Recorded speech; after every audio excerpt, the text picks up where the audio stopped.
গত 12 April Italy, তুরস্ক, Spain সহ ভূমধ্যসাগরীয় বিভিন্ন বন্দর থেকে গাজায় ত্রাণ সহায়তা নিয়ে যাত্রা শুরু করে ফ্লোটিলা। এবছর ফ্লোটিলার বহরে 44টি দেশের 3000-এর বেশি মানবাধিকার কর্মী রয়েছেন। এছাড়া পরিবেশবাদী সংস্থা গ্রিনপিসের আর্কটিক সানরাইজ নামের বিখ্যাত জাহাজ এই বহরে কারিগরি এবং অপারেশনাল সহায়তা প্রদান করছে, যা এই আন্দোলনকে আরও শক্তিশালী করেছে। তবে বৃহস্পতিবার গাজার কাছাকাছি আন্তর্জাতিক জলসীমায় তাদের গতিপথ রোধ করে ইসরায়েলি নৌবাহিনী। এর মধ্যে বড় অংশকে আটক করে নিয়ে যাওয়া হয় ইসরায়েলের আশদোদ বন্দরে, বাকিদের পথ রোধ করে রাখা হয় সমুদ্রেই।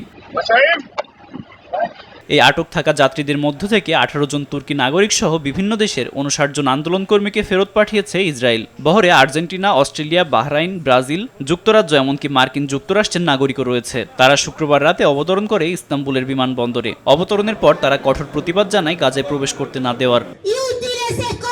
যে সমুদ্রে আমরা শিশুদের জন্য ওষুধ, খাবার ও পড়াশোনার সামগ্রী পৌঁছে দিতে চেয়েছিলাম, ঠিক সেই সমুদ্রে আমাদের জাহাজ চালাতে দেওয়া হয় না, অথচ তারা মৃত্যুর সওদাগরদের জাহাজ চালাতে দেয়, যারা আমাদের ভাইদের হত্যা করার জন্য অস্ত্র নিয়ে আসে।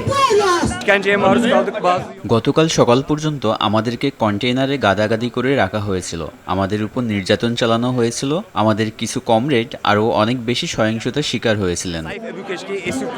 এর আগে 2025 সালের 31 আগস্ট স্পেনের বার্সেলোনা থেকে প্রায় 20টি জাহাজের একটি বহর নিয়ে স্মুথ ফ্লোটিলার প্রথম যাত্রা শুরু করে। সেবারও আটক করে ফেরত পাঠায় ইসরায়েলি বাহিনী।